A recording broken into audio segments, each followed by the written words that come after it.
Hi and welcome to Watch the Time and my unboxing of my new watch. This is new to me obviously, but second-hand watch I bought off of eBay, and if you've seen it in my previous videos you'll know that this is a replacement for my Seiko Field Monster that I've had to return because it was faulty. It basically just kept stop working, and there was a few other issues with it, but see the previous video and you'll see the outcome of that. But bottom line is I sent it back. I've had the Monster bug for a while. I've got the orange Seiko 5 Baby Monster, and I just sort of said I'd hold out until the right one came along. Well, I thought it had, but as it turns out it hadn't, so I've returned it. But this one came along from a private seller on eBay, but clearly a collector. Really put a lot of effort into his advert, the packaging. I've got all the paperwork, the box, I've got the manual, I've got the guarantee slip. He sent me a little quick description of the watch and all the details of it. So, you know, a really good eBay seller, and I'm really happy with what I've got. I have opened this up, checked it, and everything seems okay. I've got to do some tests on it to make sure it's working 100% before I leave feedback or anything. I've learned a lesson there, to not just look at a watch and go, yeah, it's working, and that's the end of it. Because when you wake up in the morning and it's, you know, a couple of hours slow, it gives you a bit of a sinking feeling. So this one's going to be fully tested before I leave feedback. But I got a really good feeling about this one because it's as described, and I think it should be okay. So on with the unboxing. I'll just do this quickly.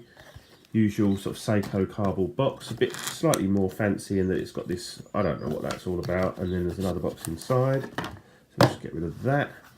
And then, oh, there we go. So slightly different to the Field Monster, but I like this one equally as much, if not more. And this is, some people call it the Dracula, although the later Dracula had red around the indices. Some people call this the Shark Teeth Monster, but ultimately it is a second generation Seiko Black Monster, and it's SRP 307K1. And this has got the 4R36 or 37 movement in it. I can't remember which. I think this is the 4R36, the day-date movement in it. So let's just get it out.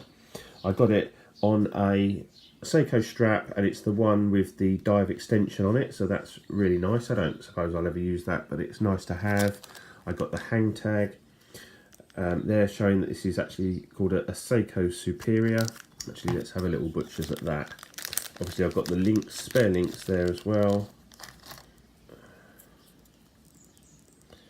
There you go. So SRP 307K1, Cal 4R36, automatic hand winding, second hand halt, so hacking, hand winding, diver's watch. So this is they're part of their Superior line. It's a certified, I think they call it an air diver.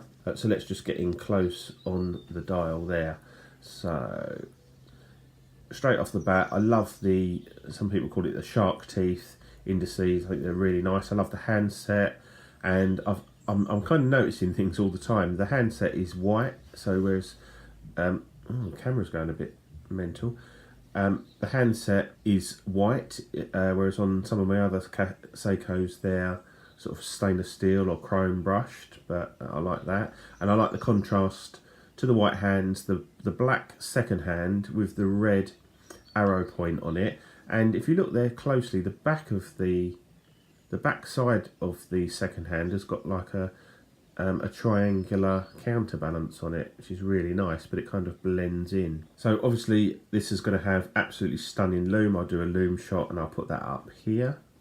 And as you can see, it's what you'd expect from a Seiko. It just looks absolutely fantastic. Obviously you've got a, let's just get it off the cushion. Ooh, there we go. Let's get rid of the box. There we go. So we've got a screw down crown. So if we just unscrew that, nicely knurled crown, not signed or anything, I don't mind that. Nice pop. Hand winding and hacking, so that's nice. Nice action screwing it in, doesn't feel crunchy or anything. We've got a dive bezel, so it will be a unidirectional 120 feet. Oh, that feels nice. That does feel nice. That's got a sort of a satisfying, sort of damped effect to it. Got a loom pip in it there as well, which the Baby Monster doesn't have the loom pip up there. We've got a what looks like an ever so slightly domed Hardlex crystal. Nice brushing all around. I'll show you the one little mark that's on this. So it is a used watch, but it's in lovely condition. There's the little mark, just that little nick there. Doesn't worry me at all. Drilled lugs. Obviously it's a chunky watch, you know you're wearing it. We've got really nice solid bracelet on here. Let's just pop that open. Still only a press clasp, but I don't have a problem with these press clasps at all. I think they actually wear quite nicely. They fit quite flat. They're less bulky than the milled clasps. They work absolutely fine. I've never had a problem with that. There's no play in it or anything. I haven't got a problem with that at all. And here on the nice signed buckle there, we've got the diver extension, which you just flick that open, and there's your dive extension. So that all works fine. And then to put that back, you just hook that over, close that. So that's really nice. I'll just show you the case back and get the camera to play ball. There you go. So we've got the 4R36 Air Divers 200 meters, stainless steel, and there's a number there. Really nice. Lovely bit of kit. I'm just going to pop it on the wrist for you. So this is my just over 7-inch wrist, but there's a difference between a big watch and a watch that's too big for you. Now this is a big watch, but if you notice, the lugs here are sort of within my wrist and the bracelet goes out and round. If you've got a watch and it sort of goes straight down like that, then it's probably the watch is too big for you. This is a big watch and you know you're wearing it, and it's you know, it's really kind of in your face, but it doesn't look too big. I'll just move it away a little bit further so you can get a little bit of sort of context there, what it looks like. And I love it, absolutely love it. I paid what I think is a reasonably good price for it, just under £300. So I'm happy with what I've paid for it.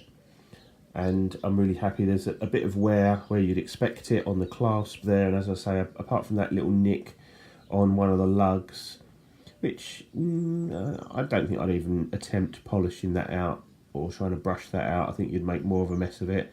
That doesn't bother me in the slightest. The bezel's nice. I can't see any scratches on the crystal. So I'm really, really happy with this one. And just goes to show you, if you get a watch and you're not happy with it, there will be something else come along. If you just sort of prepared to wait and find the right one. So there you go. This is my initial first impressions of my new Seiko Black Monster, Dracula Monster, Shark Teeth Monster, whatever you want to call it, second generation Monster.